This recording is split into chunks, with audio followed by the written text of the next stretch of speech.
पन्हाळा नगर परिषदेच्या निवडणुकीत जनसुराज्य पक्ष आणि मित्र आघाडींच्या वतीनं भव्य शक्ती प्रदर्शनाने पार पडली पदयात्रा। पन्हाळा नगर परिषदेच्या निवडणुकीच्या प्रचाराच्या आजच्या शेवटच्या दिवशी जनसुराज्य शक्ती, भाजपा, शिवशाहू आघाडी आणि शाहू महाविकास आघाडी किल्ले पन्हाळा यांच्या संयुक्त आघाडीच्या वतीनं पन्हाळा गडावरील मुख्य रस्त्यावरून प्रचार रॅली काढून शक्ती प्रदर्शन करण्यात आलं। या रॅलीची सुरुवात 4 दरवाजापासून करण्यात आली।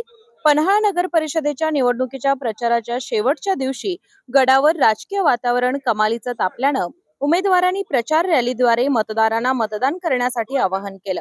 दरम्यान जनसुराज्य शक्ती, भाजपा, शिवशाहू आघाडी आणि शाहू महाविकास आघाडी किल्ले पन्हाळा यांच्या संयुक्त आघाडीच्या वतीनं प्रचार रॅली काढून भव्य शक्ती प्रदर्शन केलं। रॅलीची सुरुवात 4 दरवाजा येथून सुरू करून नरवीर बाजीप्रभू पुतळा, तबक उद्यान परिसर, मयूरबाग परिसरापर्यंत रॅली काढण्यात आली। यावेळी जनसुराज्य पक्षाचे अध्यक्ष आमदार विनय कोरे यांनी रॅलीमध्ये सहभागी होऊन उपस्थितांना मार्गदर्शन केलं।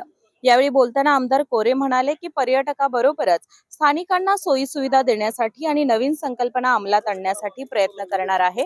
जिल्ह्यात जनसुराज्य पक्षाचे नगराध्यक्ष पदाचे 4ही उमेदवार निवडून येतील आणि जनसुराज्य पक्ष नगराध्यक्ष पद असणारा सर्वात मोठा पक्ष असणार असे कोरे यांनी सांगितले।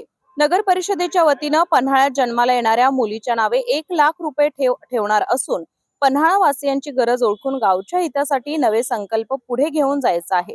क्रीडांगणासाठी हक्काची जागा नगरपालिकेला देण्यासाठी प्रयत्नशील असल्याचं कोरे यांनी सांगितलं। यावेळी नगराध्यक्ष पदाचे उमेदवार जयश्री पवार तसेच संयुक्त आघाडीचे सर्व उमेदवार, पदाधिकारी, कार्यकर्ते, मतदार, महिला मोठ्या संख्येने उपस्थित होत्या। केके न्यूज साठी सचिन वरेकर, पन्हाळा। डॉक्टरांनी ऍडमिट होण्याचा सल्ला दिलाय, पण स्पेशल रूम परवडत नाही। मग टेन्शन घेऊ नका। सूर्या हॉस्पिटलने प्रथमच अगदी कमी किमतीत सर्व सोयींयुक्त आणि रुग्णांची गरज लक्षात घेऊन बजेट फ्रेंडली रूम्स उपलब्ध केले आहेत। कॅशलेस सुविधांसह खिशाला परवडणाऱ्या किमतीत budget friendly economic special room. पत्ता कोंडावळ चौक, लक्ष्मीपुरी, कोल्हापूर। संपर्क 9822 63 54 69।